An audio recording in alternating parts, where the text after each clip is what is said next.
I never intended to find a journal in the first place. I had moved into the small apartment on the edge of town for work and for solitude, and I spent my evenings unpacking boxes that had remained sealed for months. Among the mundane clutter, I came across a small, leather-bound book that had been tucked beneath the bottom of a dresser. The cover was worn but unmarked, and the leather smelled faintly of earth and something older that I could not name. There was no indication of ownership, no address, no name, nothing that suggested it had belonged to anyone I might know. I thought perhaps a previous tenant had forgotten it, or that it had been lost long ago. I did not consider at first that it would matter beyond being an oddity I could glance at and set aside.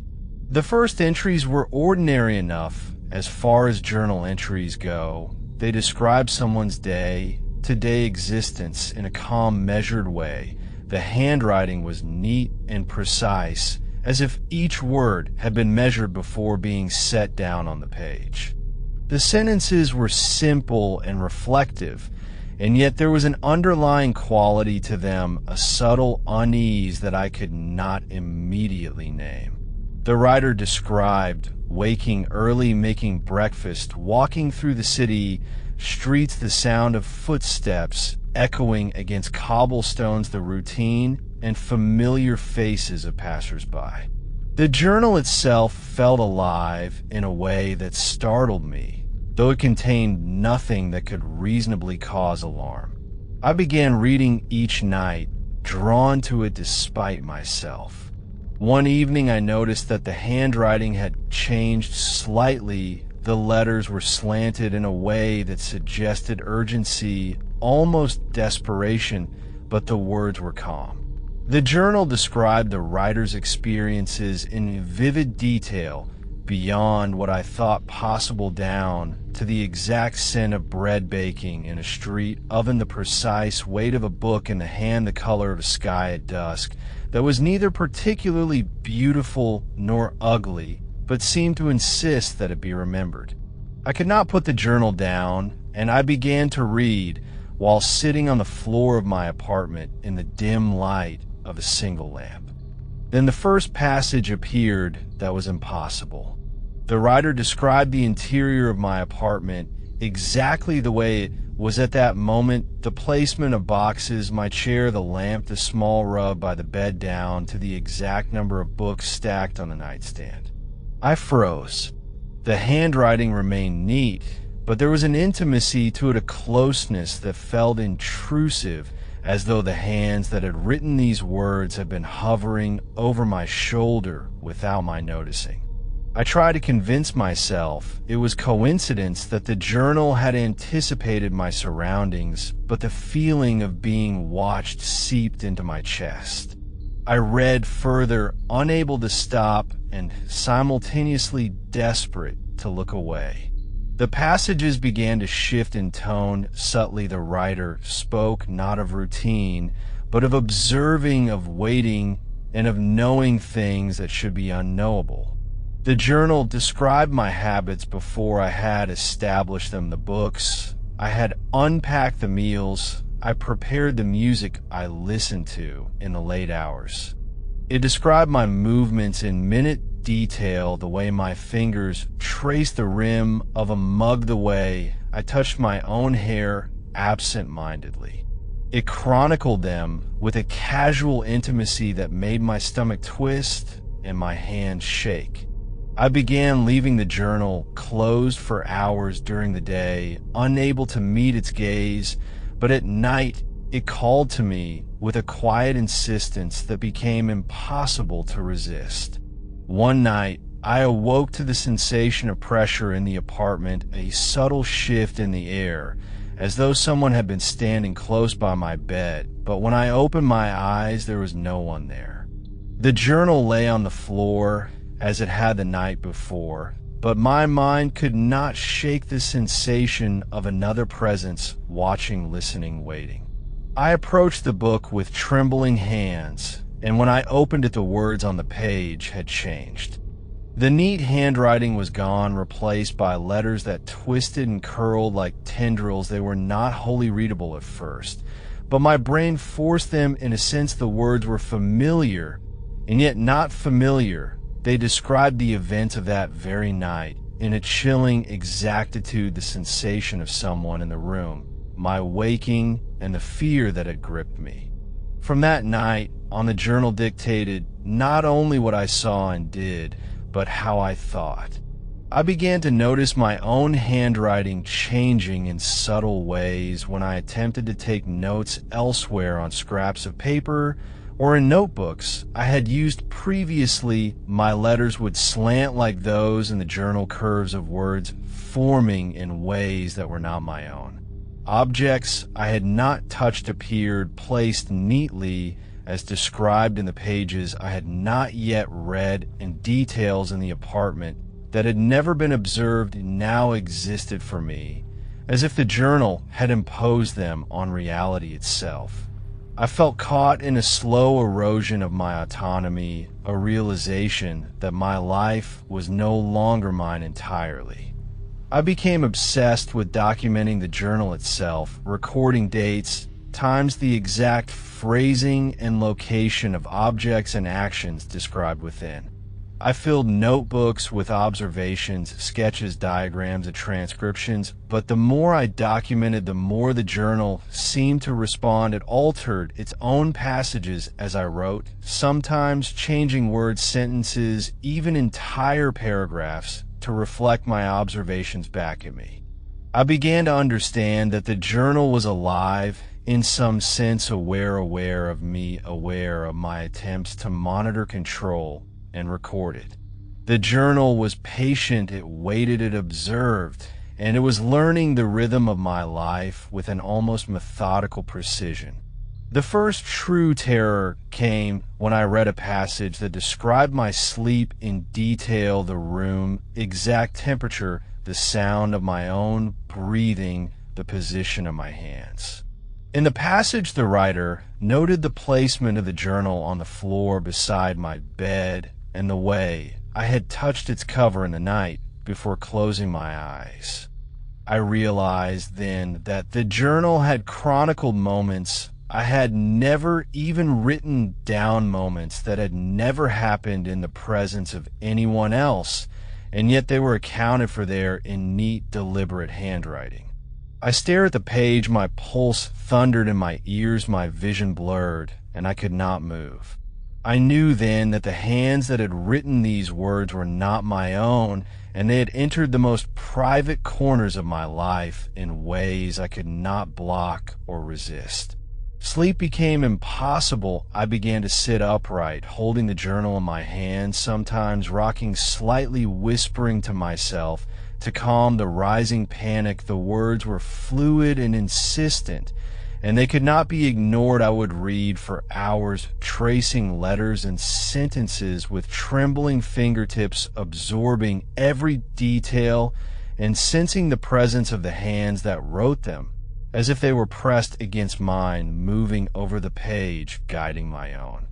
My apartment no longer felt like my own. The walls seemed narrower, the shadows sharper and deeper. The hum of the city outside turned into a constant undertone to the pulse of fear that had begun to dominate every moment of my waking life. By the end of the first month, the journal had begun to anticipate not only my actions, but my thoughts and desires. I would pick up objects that it had described as missing or placed differently in the preceding passages, only to find them exactly where the journal had predicted. I began leaving notes for myself in the apartment in an attempt to trick it, but it ignored them or incorporated them into future entries as if aware of the attempt. The presence in the apartment that I had first felt now felt corporeal. It was patient, it waited, and it did not need to hurry. I realized I was being drawn into a symbiosis with the book, a slow merging of consciousness that terrified me, and yet I could not put it down. By the end of part one, I understood that the journal was no longer merely a record. It had become a force of presence that was entwined with my life, shaping my perception, guiding my actions, and creating a sense of inevitability that made even the act of closing it or setting it aside impossible. The hands that were not my own had begun to write my existence in tandem with my own, and I feared that one day the line between my consciousness and theirs would vanish entirely, leaving me trapped in a life authored by something unseen, patient, and methodical. After the first month, the journal no longer felt like an object, but a presence, a living thing in my apartment. It had begun to dictate not only the recording of my life, but my perception of it. I found myself looking over my shoulder, even when I was alone, sensing the weight of unseen eyes in every corner of the room. I could not remember the last time I had been unobserved. I became aware that the book itself was patient. It waited. It watched, and it adapted to my behavior in ways that I could not comprehend. I tried leaving the apartment. I tried to escape the constant pull of the journal, but the moment I stepped out, the world seemed altered. I would catch glimpses of the journal in shop windows or reflections in puddles. My thoughts returned compulsively to it, the words I had read that night, replayed endlessly in my mind, the sentences describing my routines, my habits, the objects I possessed. It was as if the journal had expanded its influence beyond its physical form, as if it were not confined to paper and leather, but it found a way to insinuate itself into my very awareness. The handwriting continued to evolve. Sometimes it was neat, precise, elegant. At others, it was jagged, urgent, almost violent, yet the content was always unnervingly familiar, describing actions and events with a detail that made me question my own memory. The journal wrote of things I had not yet done, describing my intentions, my movements, even my emotions, and I began to notice the subtle ways in which my own handwriting began to mirror the script I read in it, letters curling in ways that were not natural for me. The slant of the pen, the spacing between words, it was no longer my handwriting. It had become theirs. I began recording everything meticulously, as if I could outpace the book. Its words became both obsession and terror. I filled notebooks with transcriptions, sketches, diagrams, observations, all to preserve a sense of control.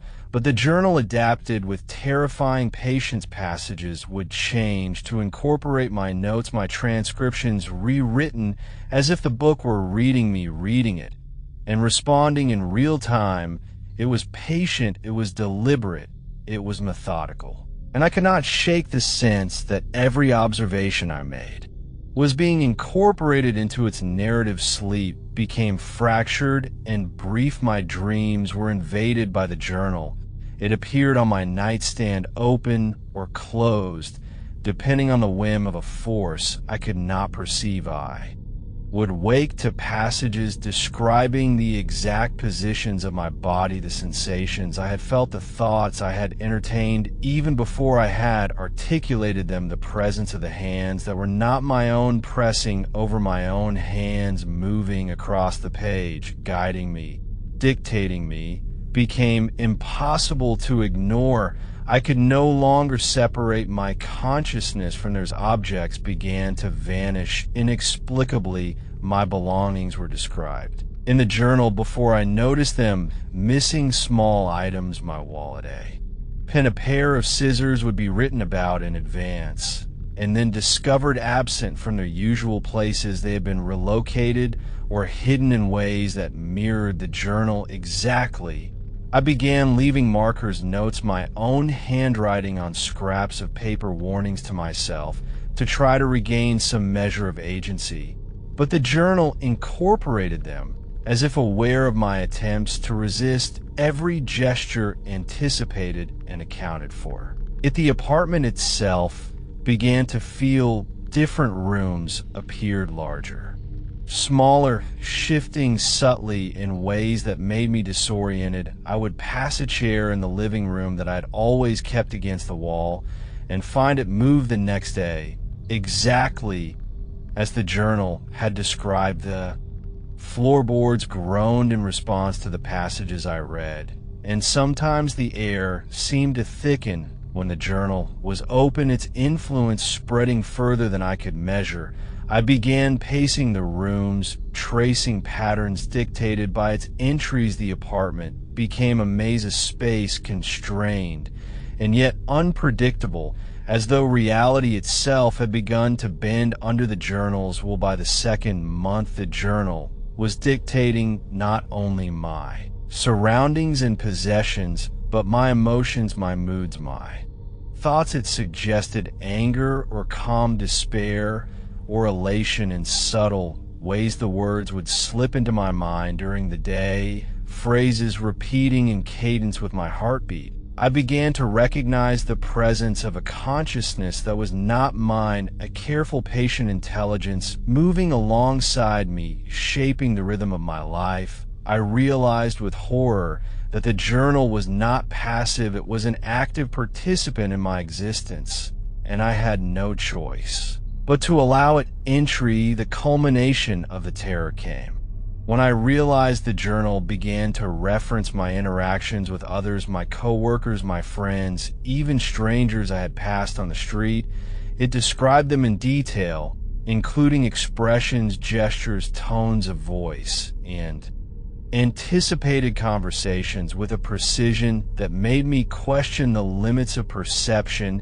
It seemed to exist beyond my apartment, beyond paper and ink. It knew what I saw and heard before I did, and it began to shape those observations in a narrative, a story in which I was both subject and witness. I began to speak to the journal aloud in a desperate attempt to assert some presence, some acknowledgement of autonomy. I would ask questions, and the passages would respond within hours, sometimes minutes, describing my tone, my expressions, my posture in ways that were impossible for anyone else to know. It even began to describe my thoughts before I formulated them, and I understood that I had been drawn into a slow merging with a consciousness that was not mine, one that observed, measured, and manipulated everything about me with patient, meticulous care. By the end of part 2, I had realized that my life was no longer entirely my own, that the journal had become a force, a presence entwined with my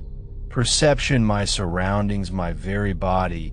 It dictated actions and recorded them in a relentless echo of intent. I began to see that resistance was impossible, that the book was patient and deliberate, and I had no way to reclaim the boundaries of my own existence. I felt the presence of the hands, not my own, pressing over mine, tracing words across the page, guiding, shaping, controlling. And I knew that the terror I had long feared was only beginning after months of living with the journal. The presence of the hands, not my own, became overwhelming. It was no longer enough to observe the words. I could feel the rhythm of their movements, the pressure of their writing on my own fingers, the subtle adjustments in the way I held the pen, as if the journal had claimed ownership over the act of writing itself. I began to realize that the book had begun to assert itself physically. I would awaken in the middle of the night to find passages written that I had not remembered writing, sentences I could not recall forming, entire pages filled with narrative that had materialized. While I slept, I began to feel the journal's influence extending beyond paper. The apartment shifted subtly. When it was open, objects moved, small items changing positions in precise accordance with the entries I read. The furniture itself seemed to anticipate the words. The floorboards creaked in time with a narrative. The lights flickered and shadows lengthened in ways that seemed deliberate, as if the apartment itself had become an extension of the journal, a space designed to channel the will of the unseen hands that had claimed me. My perception of time began to distort, the hours blurred together, and I could no longer recall whether I had read a passage in the morning or the previous night. The journal's words looped in my mind, repeating variations endlessly, the phrases describing actions, gestures, emotions, and objects were relentless. They embedded themselves into my consciousness, and I began to speak to myself in an attempt to separate my voice from the text. I began asking questions aloud, pleading for recognition of my autonomy, but the book incorporated every utterance into its ongoing narrative, making me complicit in its design. Sleep became a battlefield. I would close my eyes and see the journal's words flowing across the pages, as if etched into my vision. Even when I faced the wall, even when I hid it under blankets, I could not escape. The constant rhythm of the hands, guiding, tracing, dictating, shaping every moment of my perception, I began to understand that the book was no longer simply an object, but a consciousness capable of anticipation, observation, and adaptation. I was not merely reading it, I was living it. It was living me. Interactions with others became disturbing. The journal began to reference people I had known only in passing and described conversations I had yet to have, and the gestures, expressions of those around me in detail that was impossible to know without observation. I began to avoid leaving the apartment because every encounter became tainted with the anticipation of the journal. The words in my mind became a parallel narrative, guiding my reactions, shaping my expressions, and the tone of my voice in ways subtle and insidious. By the third month, the journal's influence had deepened to the point where my body seemed to move under its guidance. Even when I was not holding it, my hand would trace lines in the air, mimicking the movements I'd seen in writing the book. It claimed not only my attention, but my motor functions, my presence in space and time. I became an extension of the hands that were not my own, performing actions as described in passages before I even understood them myself. The line between my autonomy and the will of the journal had dissolved. The terror escalated further when I realized that the journal could manipulate reality in subtle but undeniable ways. Objects described in future passages would appear in the apartment in the moments leading up to their mention. The boundaries of what existed and what was described blurred, and I could no longer distinguish the real from the scripted. My very experience of the apartment was mediated through the narrative. The book authored a reality in which I was both subject and object, a character in a story that had been written before my existence. By the end of part 3, I was exhausted. My thoughts fragmented, my sense of self eroded. The apartment had become a vessel for the journals, while the hands, not my own, had claimed me entirely, and every action, every thought, every breath was recorded, anticipated, and incorporated into its pages. I could not leave, I could not resist, and I could not ignore it. I was trapped in a life authored by a consciousness I could not name, one that observed me, manipulated me, and used me as both witness and subject.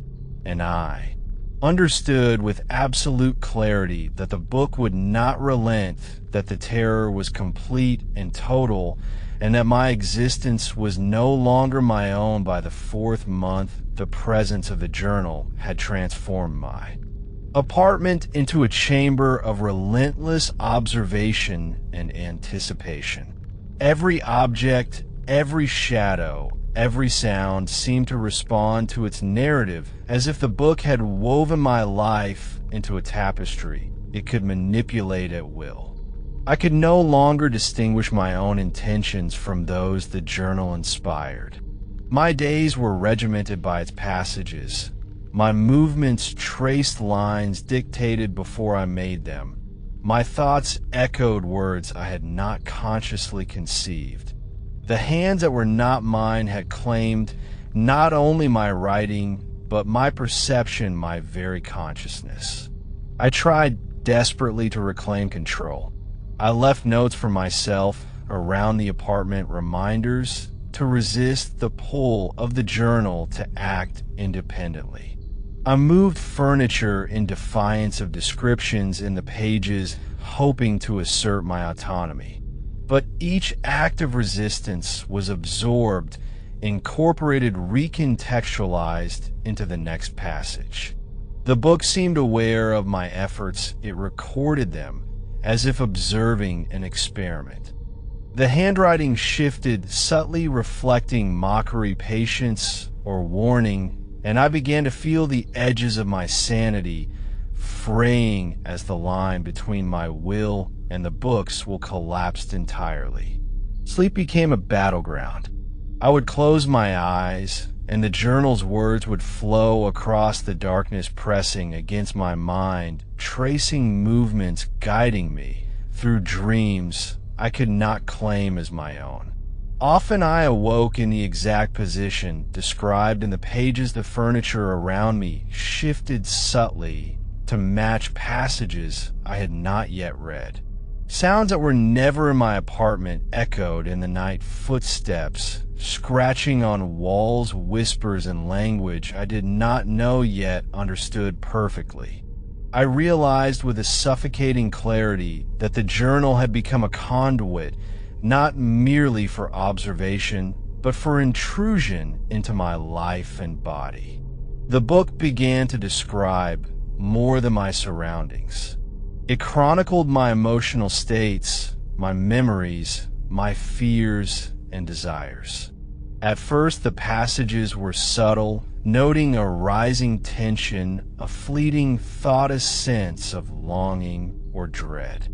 Then they became direct, predicting actions and intentions with precision that left no room for doubt.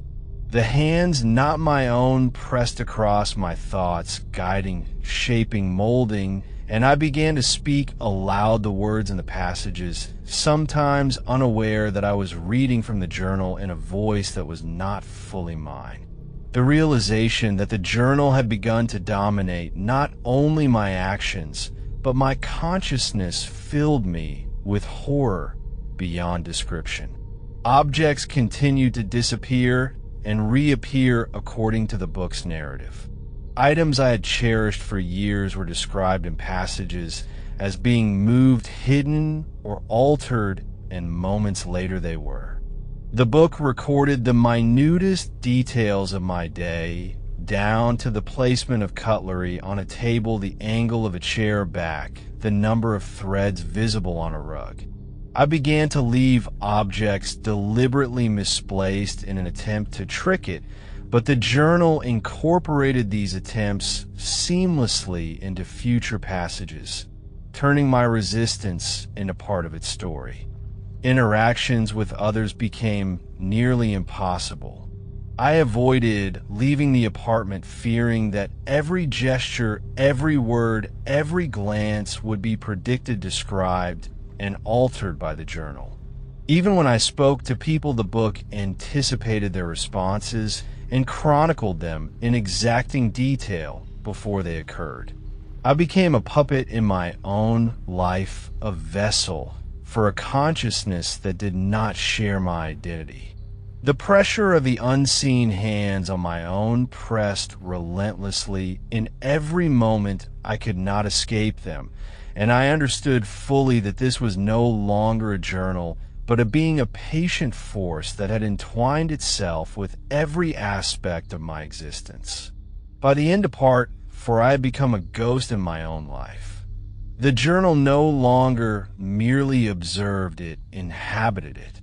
My thoughts, my body, my perception were guided and recorded in tandem with the book. I had lost the capacity to act independently, and even my attempts at defiance were incorporated into its narrative. I was aware that the hands not my own were patient, methodical, and eternal, and I feared that there would be no escape, no intervention, and that I would live out the rest of my days as a character in a story written by something that was not human, something deliberate and unrelenting and entirely alien in its purpose. The 5th month was a descent into a reality that no longer obeyed any rules I had once known. The journal's influence had reached a point where my apartment was no longer my own space. The furniture, walls, ceiling, even the air seemed to shift according to passages I had read the day before or had yet to read.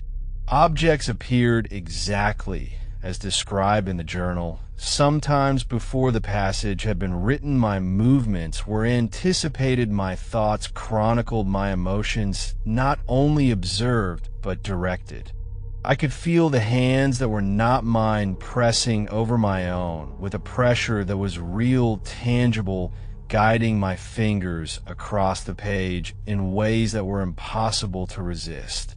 Sleep was no longer a refuge.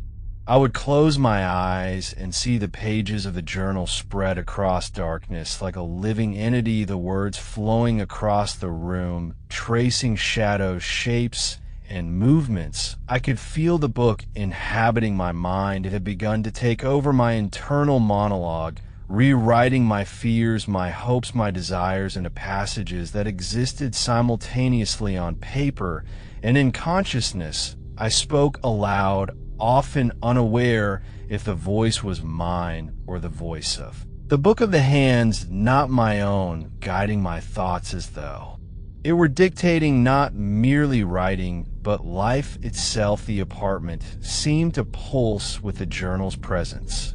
Lights flickered in rhythm with sentences, the floorboards creaked in cadence with phrases, the shadows lengthened and shortened to emphasize words that had been written hours or days before. I could no longer distinguish what was real from what the journal described. If I moved a chair or placed an object in a different location, the book would incorporate it the next day, describing my attempts at resistance in detail, making me complicit in its own design. I began to speak to the journal aloud, pleading, bargaining, threatening, but each word was absorbed and incorporated, my voice used as another instrument in its narrative. I began to notice myself reflected in the passages I did not remember writing, but which described my actions with terrifying precision.